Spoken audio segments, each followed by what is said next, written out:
Cześć! Witajcie wielcy miłośnicy kompaktowych domów w kolejnym Q&A-owym odcinku, w którym to Wy zadajecie pytania, a ja na te pytania odpowiadam. Dzisiaj witam Was z bardzo słonecznej pogody. Za moimi plecami mega wyjątkowy, fajny projekt Chill Cabin Smart i na naszym kanale jest odcinek i możecie sobie zobaczyć, jak pięknie ten dom jest w środku wykończony. Ale to jest seria Q&A-owa, więc przechodzimy od razu do pytań. Pierwsze pytanie w dzisiejszym Q&A brzmi: czy Wasze domy można rozbudowywać w przyszłości? Odpowiedź brzmi tak, nasze domy można rozbudowywać w przyszłości. Co więcej, wymyśliłem taki projekt, który nazywa się Double Smart i on się składa z projektu Future Smart i z tego tylnego modułu. Również mieliśmy przyjemność budować taki budynek zmodyfikowany w Grzybowie, koło Kołobrzegu, i na naszym YouTubie też jest odcinek, który możecie sobie zobaczyć z tego budynku. Generalnie idea tego projektu była taka, że na początku budujemy sobie Future Smarta, czyli tą przednią jakby część, ten pierwszy moduł, a z biegiem lat, jak nasze zapotrzebowanie na większą przestrzeń by wzrosło, na przykład by nam się powiększyła rodzina, to możemy dostawić ten drugi tylny moduł.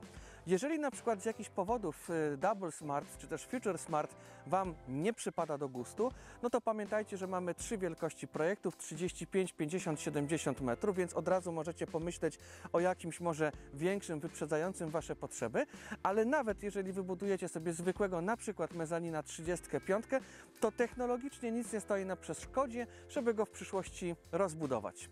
Idziemy do drugiego pytania. Drugie pytanie brzmi: jaka jest różnica między słupami a płytą fundamentową? No, to jest dobre pytanie. Różnica jest zasadnicza. Budynek posadowiony na płycie fundamentowej jest jakby trwale z nią związany. Jest bardzo dobrze wyizolowany termicznie i przeciwwodnie, nie ma problemów z gryzoniami. Natomiast słupy stosuje się w miejscach tam, gdzie nie możemy zrobić standardowej płyty fundamentowej. Na przykład teren jest bardzo pochyły, bagnisty. Natomiast trzeba pamiętać, że w przypadku słupów ta termika, izolacyjność jest gorsza, więc ten budynek jest mniej efektywny energetycznie. Po jakimś czasie mogą zdarzyć się problemy z gryzoniami i ta podłoga nie jest w pełni taka stabilna. W sensie czuć, że w danym miejscu stajemy faktycznie na twardym słupie, a nie wiem, 50 cm obok, z racji tego, że cała konstrukcja budynku jest drewniana, no to możemy czuć jakieś takie delikatne, może nie tyle co pływanie, ale czujemy, że w tym miejscu pod nami no nie ma tego betonu.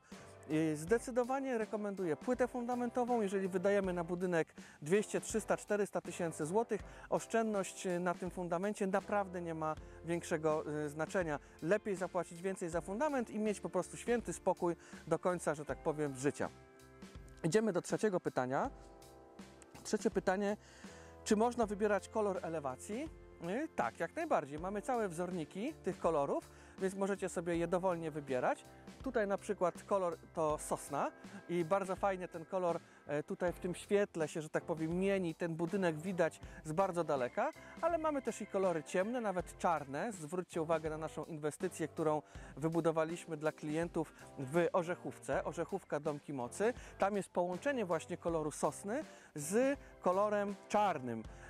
Producent nazwał go Noc Polarna, ale dla mnie to po prostu czarny kolor. Są też różne odcienie drewna, więc jak najbardziej ten kolor jest do wyboru. Na etapie podpisywania umowy wybieramy sobie elewację. Ja Wam też doradzę, jak, w jakim otoczeniu dany kolor by się mógł najlepiej sprawdzać. Idziemy do kolejnego pytania. Co muszę mieć na działce zrobione, żebyście zaczęli budowę? Chodzi o prąd. No tak, prąd jest jakby rzeczą kluczową. Bez tego no, nie prowadzimy budów. Natomiast nie przejmujcie się, 90% działek, na których budujemy domy naszym inwestorom, nie mają wykonanego przyłącza prądowego, ponieważ na to się bardzo długo czeka i wówczas po prostu budujemy za pomocą agregatów. Jeżeli chodzi o wodę, to nie jest ona nam potrzebna, czy gaz, czy jakieś inne media. Prąd jest najważniejszy, ale nawet jeżeli go na działce nie ma, no to po prostu radzimy sobie wówczas z agregatów. No i idziemy do ostatniego pytania w dzisiejszym odcinku Q&A-owym. Czy muszę się liczyć z jakimiś dodatkowymi kosztami poza tymi, które są na stronie? Super pytanie. Ja tworząc tą stronę internetową zależało mi, żeby nasza oferta była maksymalnie transparentna i maksymalnie kompletna. Także znajdziecie na tej stronie w zakładce projekty i wyceny, jak wejdziecie sobie w domek, pełen konfigurator i tam sobie możecie te pakiety dowolnie wybierać. Jedynej rzeczy, której na stronie nie ma, to jest koszt transportu, ponieważ kupujemy go na giełdzie transportowej i jest on po prostu zawsze liczony indywidualnie. A tak to wszystkie inne koszty są po prostu podane na stronie. No i to wszystko w dzisiejszym Q&A. Mam nadzieję, że pytania i odpowiedzi Wam się podobały. Podobnie jak dom za moimi plecami. To wszystko. Dajcie łapkę w górę, subskrypcję, rezerwujcie sobie terminy na budowę w kolejnym roku. To wszystko, trzymajcie się. Cześć! Housmart. Jesteś u siebie.